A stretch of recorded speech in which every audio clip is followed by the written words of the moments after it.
I think the exciting thing about a Master's of Science in Historic Preservation is you can do a lot.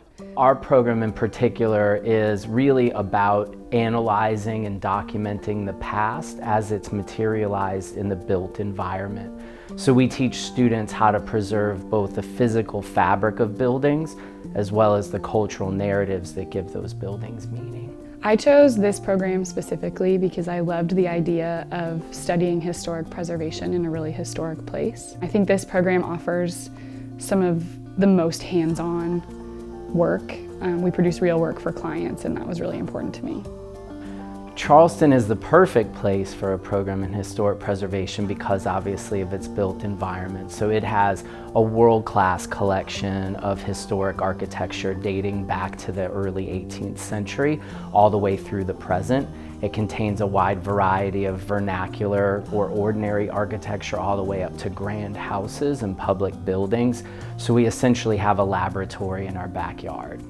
Charleston's also really cool to be learning about preservation because there are a lot of historic firsts that happened in Charleston with respect to the preservation movement.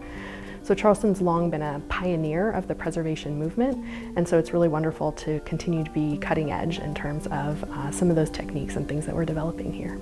The community is so focused on preserving its history that it has the most opportunities to not only learn it academically, but learn how to do historic preservation in the field. Our curriculum here is built around real-world projects, so we have a very hands-on, experiential teaching philosophy. We worked with Charleston County Parks to nominate one of their parks, the Caw Interpretive Center, to the Underground Railroad Network to Freedom, and that was successful. A big part of our identity has to do with memory and with ideas about your past, especially the shared past that we have here.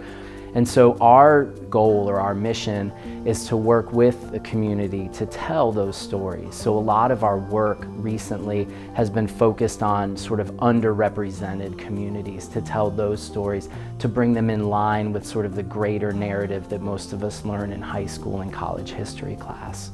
I've learned the importance that historic preservation can have on a community. That's really what Charleston is built upon, is our history. We want to build upon those community partnerships and really engage more in Clemson University to be more of a presence down here in the Low Country, and really to help community members both learn about and realize, but also preserve their own histories. I hope that the way that the program continues to grow and advances really relates to the type of buildings and landscapes and historic places we engage with, as well as our reach in terms of different communities that we reach out to and we assist with their preservation ambitions.